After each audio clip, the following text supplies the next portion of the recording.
Good morning विद्यार्थीओ, केम छो बधा? मजामां? तो लास्ट लेक्चर में आपणे वक्री भवनांक विषे बात करी थी। आज आपणे लेंस विषे शीखवानुं छे। तो पहला तो लेंस एटले शुं? लेंस जेनी एक अथवा बंने वक्र सपाटी होय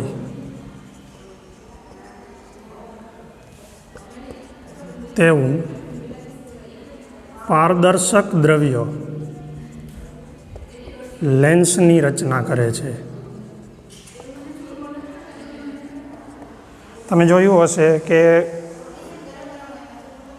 घड़ियाळ रिपेर करवा माटे जे रिपेर करवावाळो व्यक्ति छे ए जे काचनो उपयोग करे छे शुं जोवा माटे? तो कि घड़ियाळना जे कांटा होय एने जोवा माटे उपयोग करे छे एनी सपाटी केवी होय? वक्र होय। वक्र एटले के समतल हशे नहीं। हवे आनो मतलब एम थयो के एमां ओछामां ओછી एक वक्र सपाटी होवी जोईए। ओछामां ओછી एक सपाटी वक्र होवी जोईए। एक सपाटी वक्र होय तो पण एने लेंस कहेवाय। दाखला तरीके आ रीते छे अने आ एक सपाटी ज वक्र छे तो आने पण आपणे शुं कहेशुं? लेंस कहेशुं। हवे ज्यारे बंने सपाटी वक्र होय त्यारे कां तो छे ए अंतर्गोळ अरीसो बने, अंतर्गोळ लेंस बनशे कां तो बहिर्गोळ लेंस बनशे। तो आपणे पहेला वात करीए बहिर्गोळ लेंसनी। बहिर्गोळ लेंस जे लेंसनी बंने वक्र सपाटीओ बहारनी तरफ उपसेली होय तेने द्विबहिर्गोळ लेंस अथवा बहिर्गोळ लेंस कहे छे।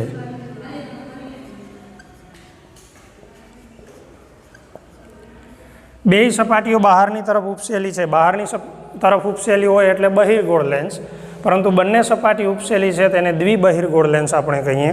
परंतु आ द्विबहिर्गोळ लेंस माटे ज आपणे मात्र खाली शुं शब्दनो उपयोग करीए छीए?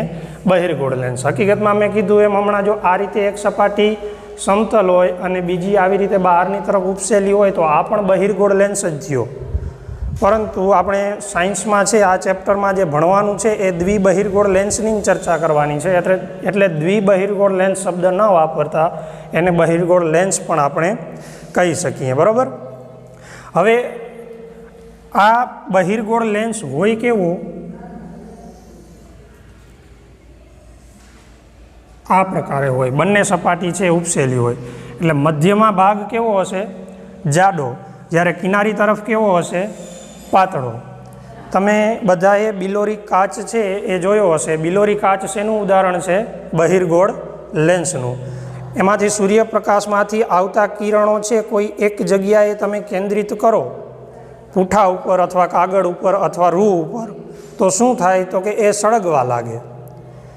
तो जे सूर्यमांथी आवता प्रकाशना किरणो छे ए आवी रीतना होय, समांतर छे ए आवता होय।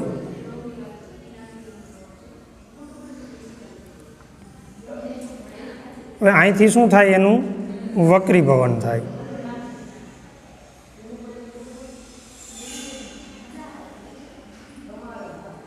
અને આ બિંદુએ છે એ ભેગા મળે એટલે આ બિંદુ આગળ શું રચાય છે? સૂર્યનું પ્રતિબિંબ રચાય છે। એટલે તમે જોશો કે બહિર્ગોળમાં કોઈ કિરણો છે એ આપાત થાય તો વક્રીભવન પામ્યા બાદ એક બિંદુએ શું થાય છે? એનું અભિસરણ થાય છે। એક બિંદુએ શું થાય છે? કેન્દ્રિત થાય છે। એટલે આ બહિર્ગોળ લેન્સ છે તેને અભિસારી લેન્સ પણ કહે છે। શું કહેવામાં આવે છે? બીજો એને અભિસારી લેન્સ अथवा तो अभिसरण लेंस एवं पण कहेवामां आवे छे। हवे वात करीए अंतर्गोळ लेंसनी।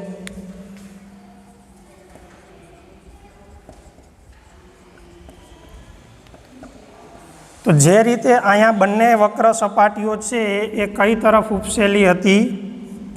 બહારની તરફ. તો એ જ રીતે બંને સપાટીઓ છે અંદરની તરફ વળેલી હોય તો એને શું કહેવામાં આવે? અંતર્ગોળ લેન્સ. કે જે લેન્સમાં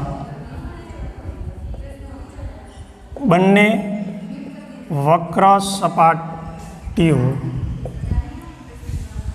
અંદરની તરફ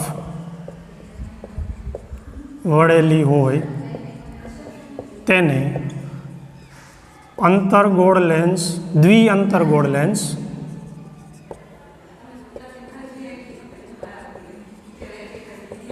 કહે છે. તેના માટે માત્ર અંતર્ગોળ લેન્સ શબ્દ પણ ઉપયોગમાં લેવાય છે. એટલે કે દ્વિઅંતર્ગોળ લેન્સ કયો કે માત્ર એને અંતર્ગોળ લેન્સ કયો, તો એ બંને શું છે? એક જ છે. કેવું હોય? તો કે બંને સપાટીઓ કેવી હોય? અંદરની તરફ વળેલી હોય. કેવું હોય? અંદરની તરફ વળેલી. એટલે વચ્ચેનો ભાગ આપણને કેવો લાગશે? પાતળો. છેડા તરફનો ભાગ કેવો હશે? જાડો. હવે આમાં જ્યારે પ્રકાશના કિરણો આપાત થાય ત્યારે શું થશે? તો કે વક્રીભવન પામશે, આ રીતે જશે. સેન્ટરમાંથી પસાર થતું હોય એ સીધું આગળ વધી જશે. આ વક્રીભવન પામી આ રીતે આગળ વધ્યું. હવે એને તમે પાછળની સાઈડ લંબાવો તો શું થાય? તો કે અહીંયાથી છે એ વિકેન્દ્રિત થતું હોય, એટલે કે એનું અપસરણ થતું હોય. અપસરણ થવું એટલે વિકેન્દ્રિત થવું, એવો ભાસ થાય. તો આ લેન્સને આપણે કેવો લેન્સ કહેશું? અપસારી લેન્સ પણ કહી શકાય. અપસારી લેન્સ. કેને? અંતર્ગોળ લેન્સને. તો હવે આપણે જેવી રીતે અંતર્ગોળ અરીસો અને બહિર્ગોળ અરીસો, જો આ લેન્સ છે, લેન્સ અને અરીસામાં તમારે કન્ફ્યુઝ થવાનું નથી. અહીંયા ચોખ્ખું એક શબ્દ વાપરો છે, પારદર્શક. આમાંથી પ્રકાશના કિરણો આર પાર પસાર થશે. અરીસામાં શું થતું હતું? એની સપાટીથી અથડાઈ અને પાછા વળતા હતા, એટલે અહીંયા પરાવર્તન થતું હતું. અહીંયા શું થાય છે? વક્રીભવન થાય છે. તો જે રીતે આપણે અરીસામાં છે અમુક શબ્દોનો ખ્યાલ મેળવો તો વક્રતા કેન્દ્ર, કેન્દ્ર લંબાઈ, મુખ્ય કેન્દ્ર, મુખ્ય અક્ષ, એ રીતે આપણે આ લેન્સ માટે પણ એવા શબ્દોનો છે આપણે ખ્યાલ મેળવવાનો છે. એટલે હવે પછી આપણે એની ચર્ચા કરીએ. ચાલો, તો હવે આપણે લેન્સ વડે રચાતા પ્રતિબિંબને સમજવા માટે એની પહેલાં કેટલાક શબ્દો છે એ સમજવા જરૂરી છે, એની વાત કરીએ. હવે તમે જોશો કે આ લેન્સ છે એ કેવો લેન્સ છે? બહિર્ગોળ લેન્સ છે. કેવો છે? બહિર્ગોળ લેન્સ. હવે આ બહિર્ગોળ લેન્સની બે વક્ર સપાટીઓ છે. આ બંને વક્ર સપાટીઓ છે એ કોઈ ગોળાના ભાગ હોય એવી રીતે તમે એને ગણી શકો. આ સપાટી છે માની લ્યો કે આ ગોળાનો ભાગ છે, આ વક્ર સપાટી આ ગોળાનો ભાગ છે. હવે ગોળો હોય તો એનું શું હોવાનું? એક કેન્દ્ર હશે. શું હશે? કેન્દ્ર હશે. એટલે પહેલો જ શબ્દ આપણે સમજવાનો છે એ છે વક્રતા કેન્દ્ર. શું છે? વક્રતા કેન્દ્ર. હવે બે વક્ર સપાટીઓ છે એટલે એ બે ગોળાઓથી બનેલું છે બહિર્ગોળ લેન્સ, એમ તમે કહી શકો. તો આના વક્રતા કેન્દ્ર પણ કેટલા હશે? 2. તો લેન્સ માટે તમે એમ કહી શકો કે વક્ર સપાટીઓ જે ગોળાના ભાગરૂપે છે તે ગોળાના કેન્દ્રને તે લેન્સ માટે શું કહેવામાં આવે છે? વક્રતા કેન્દ્ર. એટલે વક્રતા કેન્દ્ર માટે તમારે લખવું હોય તો લેન્સની વક્ર સપાટીઓ જે ગોળાઓના ભાગ છે તે ગોળાના કેન્દ્રને વક્રતા કેન્દ્ર કહે છે. અરીસા માટે પણ શું હતું? તો ત્યાં કવચ હતું, બરાબર. અને અહીંયા શું છે? ગોળો. એટલે કે આ સોલિડ મટીરિયલ છે, ઓલું પોલું હોય. બરાબર. વક્રતા કેન્દ્રને શેના વડે દર્શાવવામાં આવે છે? તેને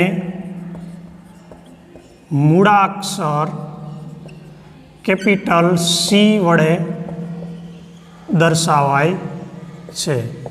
હવે તમે જોશો કે બે વક્ર સપાટી છે એટલે વક્રતા કેન્દ્ર પણ કેટલા હોવાના? 2. એટલે આને કહેશું C1, આને કહેશું C2. એટલે કેટલા વક્રતા કેન્દ્ર હોય છે?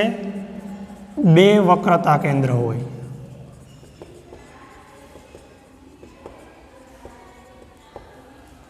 બરોબર. હવે બીજો આપણે શબ્દ એના માટે સમજવાનું એ છે મુખ્ય અક્ષ. મુખ્ય અક્ષ કોને કહેશું? તો કે લેન્સના બંને વક્રતા કેન્દ્રોમાંથી પસાર થતી કાલ્પનિક રેખાને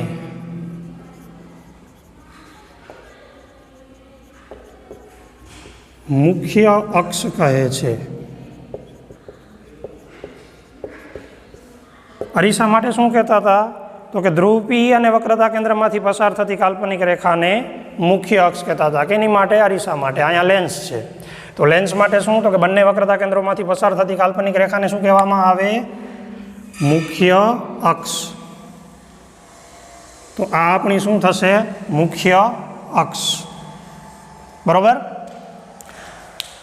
પછી વાત કરીએ પ્રકાશીય કેન્દ્રની.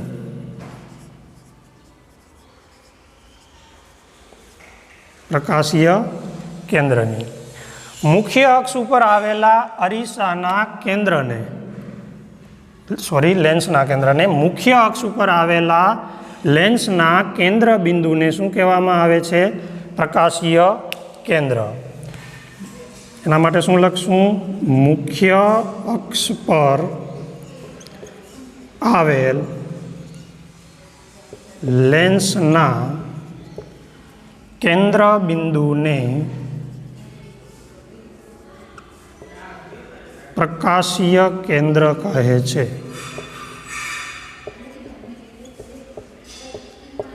પ્રકાશીય કેન્દ્ર એટલે કે ઓપ્ટિકલ સેન્ટર, તેને શેના વડે દર્શાવવામાં આવે છે?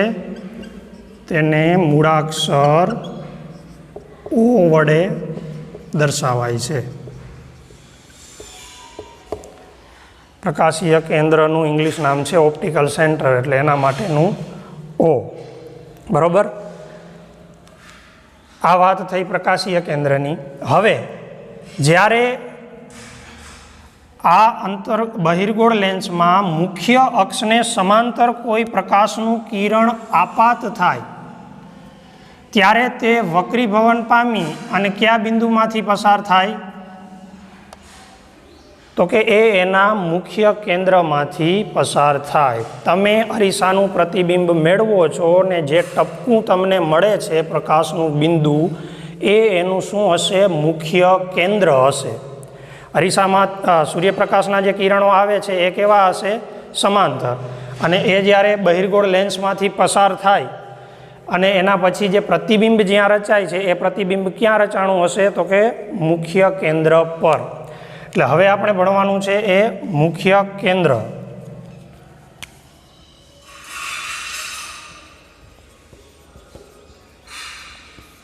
જો આ ત્રણેય શબ્દો છે આના માટે સરખા જ છે અંતર્ગોળ લેન્સ માટે. અંતર્ગોળ લેન્સની છે એ પણ વક્રતા ત્રિજ્યાઓ 2 હોય. વક્રતા કેન્દ્રો આને C1 કયો, આને C2 કયો. આમાંથી પસાર થતી રેખા છે કાલ્પનિક રેખા, એને મુખ્ય અક્ષ કહેવાય. આ જ એનું શું થશે? ઓપ્ટિકલ સેન્ટર એટલે કે પ્રકાશીય કેન્દ્ર. હવે આમાં જ્યારે મુખ્ય અક્ષને સમાંતર પ્રકાશનું કિરણ આપાત થાય ત્યારે એ વક્રીભવન પામી અને આ દિશામાં જશે અને આને તમે જો પાછળ તરફ લંબાવો તો અહીંયાથી આવતો હોય એવો ભાસ થશે. એટલે કે અહીંયાથી એનું અપસરણ થતું હશે, વિકેન્દ્રિત થતું હશે. જ્યારે અહીંયા શું થાય છે? એ કેન્દ્રિત જ થાય છે, એટલે કે રિયલમાં મળે છે. અને અહીંયા છે એ અહીંથી પ્રકાશના કિરણો છૂટા પડતા હોય, અપસરણ થતું હોય, વિકેન્દ્રણ થતું હોય એવો ભાસ થાય. એટલે આ બંનેના માટે મુખ્ય કેન્દ્રની જે વ્યાખ્યા છે એ અલગ અલગ થશે. બહિર્ગોળ અરીસા માટે જો આપણે મુખ્ય કેન્દ્રની વ્યાખ્યા આપવી હોય તો બહિર્ગોળ લેન્સમાં મુખ્ય અક્ષને સમાંતર આપાત થતા પ્રકાશના કિરણો જે બિંદુએ કેન્દ્રિત થાય તેને બહિર્ગોળ લેન્સનું મુખ્ય કેન્દ્ર કહે છે. તેને શેના વડે દર્શાવવામાં આવે છે? એફ વડે. શેના વડે દર્શાવવામાં આવે છે? એફ વડે. હવે જો આ બાજુથી પ્રકાશનું કિરણ આવ્યું એટલે અહીંયા કેન્દ્રિત થયું, બરાબર. આ બાજુથી આવે તો આ સાઈડ થાય, એટલે મુખ્ય કેન્દ્રો પણ કેટલા મળે છે? 2. આને હું F1 કહું તો આ બાજુ જે મને આ બાજુથી જો કિરણ આવતું હોત તો અહીંયા કેન્દ્રિત થાત, એને હું શું કહું? F2 કહું. એ જ રીતે અહીંયા વિકેન્દ્રિત થયું, આને હું શું કહું? F1. અને આને હું આ બાજુ કદાચ આવતું હોય મુખ્ય અક્ષને સમાંતર તો આમ વળી જશે, પરંતુ અહીંયાથી વિકેન્દ્રિત થતું હોય તેવો ભાસ થશે, એટલે અહીંયા જે મુખ્ય કેન્દ્ર મળે એને હું શું કહીશ? F2. એટલે મુખ્ય કેન્દ્રો પણ કેટલા મળે છે? આમાં 2 મળે છે. હવે એ જ રીતે મુખ્ય કેન્દ્રની વ્યાખ્યા તમારે અંતર્ગોળ લેન્સ માટે આપવી હોય તો તમે શું કહી શકો? તો કે અંતર્ગોળ લેન્સમાં મુખ્ય અક્ષને સમાંતર આપાત થતા પ્રકાશના કિરણો જે બિંદુએથી વિકેન્દ્રિત થતા હોય તેવો ભાસ થાય તે બિંદુને અંતર્ગોળ અરીસાનું મુખ્ય કેન્દ્ર કહે છે. ખ્યાલ આવી ગયો? અહીંયા જે કેન્દ્રિત શબ્દ છે એની જગ્યાએ તમારે શું કહેવાનું છે? વિકેન્દ્રિત થતા હોય તેવો ભાસ થાય. એ વ્યાખ્યા તમારે જાતે લખવાની છે, બરાબર. ફરીથી કહી દઉં, બહિર્ગોળ છે એની જગ્યાએ અંતર્ગોળ. અંતર્ગોળ લેન્સમાં મુખ્ય અક્ષને સમાંતર આપાત થતા પ્રકાશના કિરણો જે બિંદુ એથી વિકેન્દ્રિત થતા હોય તેવો ભાસ થાય. હકીકતમાં તો છે આ કિરણ આમ જાય છે, અહીંથી નથી આવતું. આવ્યું તો મુખ્ય અક્ષને સમાંતર, પણ તું આ બાજુથી તમે જો તો અહીંયાથી આવતું હોય તેવો શું થશે? ભાસ થશે. એટલે જે બિંદુએથી વિકેન્દ્રિત થતા હોય તેવો ભાસ થાય તેને અંતર્ગોળ લેન્સનું મુખ્ય કેન્દ્ર એફ કહે છે. અને મેં કીધું એમ કે આ અંતર્ગોળ લેન્સ હોય કે બહિર્ગોળ લેન્સ હોય એના મુખ્ય કેન્દ્રો કેટલા હશે? 2 હશે. બીજું હવે ભણવાનું છે એ વક્રતા ત્રિજ્યા. વક્રતા ત્રિજ્યા અને કેન્દ્ર લંબાઈ, બરાબર. હવે જે આ ઓપ્ટિકલ સેન્ટર છે એટલે કે પ્રકાશીય કેન્દ્ર, પ્રકાશીય કેન્દ્રથી વક્રતા કેન્દ્ર સુધીના અંતરને વક્રતા ત્રિજ્યા કહેવાય, અથવા તો વક્ર સપાટી જે ગોળાના ભાગરૂપે છે તે ગોળાની ત્રિજ્યાને વક્રતા ત્રિજ્યા કહેવાય. બંને રીતે તમે વ્યાખ્યા આપી શકો, બરાબર. આ C થી O સુધીનું અંતર છે, વ્યાખ્યા છે એ આપણે એ રીતે જ આપશું કે બહિર્ગોળ અરીસાની વક્ર સપાટી જે ગોળાના ભાગરૂપે છે તેને શું કહેવાય? એની વક્રતા ત્રિજ્યા R1, અને આ સાઈડની છે એ શું થશે? R2, બરાબર. એટલે કે આ સપાટીઓ જે ગોળાના ભાગરૂપે હોય તેની ત્રિજ્યાને તે લેન્સ માટેની વક્રતા ત્રિજ્યા કહેવાય.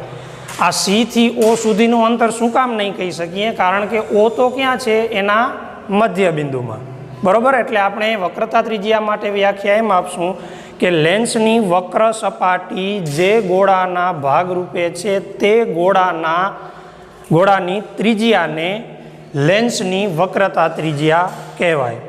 લખવાનું તમારે છે, હું બોલી જાઉં છું, બરાબર.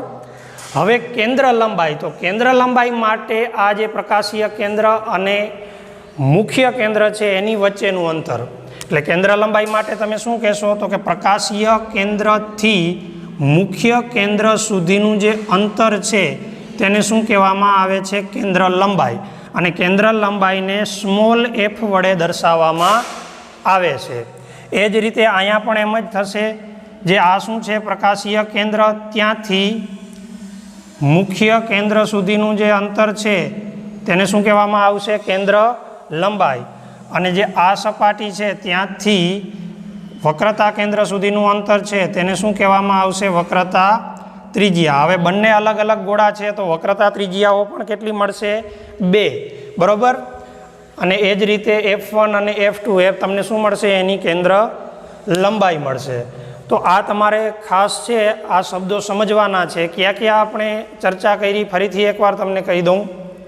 પહેલાં તો વાત કરી વક્રતા કેન્દ્રની, તો કે લેન્સની વક્ર સપાટીઓ જે ગોળાના ભાગરૂપે હોય તે ગોળાના કેન્દ્રને તેનું શું કહેવામાં આવે છે? વક્રતા કેન્દ્ર. અહીંયા તમે જોશો 2 સપાટીઓ છે તો આ બંને ગોળાના ભાગરૂપ છે એટલે વક્રતા કેન્દ્રો પણ કેટલા થયા? 2. તેને શેના વડે દર્શાવવામાં આવે છે? C વડે. એટલે અહીંયા C1 અને C2.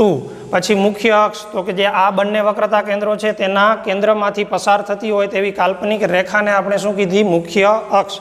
પ્રકાશીય કેન્દ્ર કેને કીધું? તો કે મુખ્ય અક્ષ ઉપર આવેલું અરીસાનું લેન્સનું જે બિંદુ છે મધ્ય બિંદુ, એટલે કે મુખ્ય અક્ષ ઉપર આવેલ લેન્સના કેન્દ્ર બિંદુને શું કહેવામાં આવે છે? પ્રકાશીય કેન્દ્ર. એને શેના વડે દર્શાવવામાં આવે છે? O વડે. પછી વાત કરી મુખ્ય કેન્દ્ર, તો મુખ્ય કેન્દ્ર છે એ બંને માટે એની અલગ અલગ વ્યાખ્યા થશે, એની પણ વાત કરી. પછી વાત કરી વક્રતા ત્રિજ્યાની. વક્રતા ત્રિજ્યા એટલે શું? તો કે લેન્સની વક્ર સપાટીઓ જે ગોળાના ભાગ રૂપે છે તે ગોળાની ત્રિજ્યાને વક્રતા ત્રિજ્યા કહેવાય. હવે બંને ગોળા છે તો વક્રતા ત્રિજ્યાઓ પણ કેટલી થાય? 2 થાય. 2 મુખ્ય કેન્દ્ર મળ્યા છે એટલે O થી F1 સુધીનું જે અંતર હોય એને તમે કેન્દ્ર લંબાઈ કહો F1, અને આ બાજુનું હોય એને F2. એટલે કે પ્રકાશીય કેન્દ્રથી મુખ્ય કેન્દ્ર સુધીના અંતરને શું કહેવામાં આવે છે? કેન્દ્ર લંબાઈ કહેવામાં આવે છે. બરાબર. તો આ રીતે આપણે બધા આના માટે ઉપયોગી જે શબ્દો છે એની વાત કરી. હવે પછી મુખ્ય અક્ષને સમાંતર આપાત થતું કિરણ છે એ ક્યાં મળે છે? તો કે મુખ્ય કેન્દ્ર પર. એની વાત થઈ ગઈ. એના પછીના જે 2 કિરણો છે એની ચર્ચા કરશું અને ત્યારબાદ પ્રતિબિંબ કેવી રીતે રચાય છે એની વાત કરશું. એ હવે આપણે ક્યારે ભણશું? તો કે એના પછીના લેક્ચરમાં. તમે આની જે વ્યાખ્યા લખી લેજો ખાસ, 1 માર્કમાં પૂછાતી હોય છે, પાકું કરી લેવાની છે. હું તમને હોમવર્ક આપીશ, એમાં પણ આ વ્યાખ્યાઓ પૂછીશ. બરાબર. અને કિરણ આકૃતિ છે એ પણ તમારે દોરી લેવાની છે. ઓકે, તો આજે આપણે આટલું રાખીએ. અસ્તુ.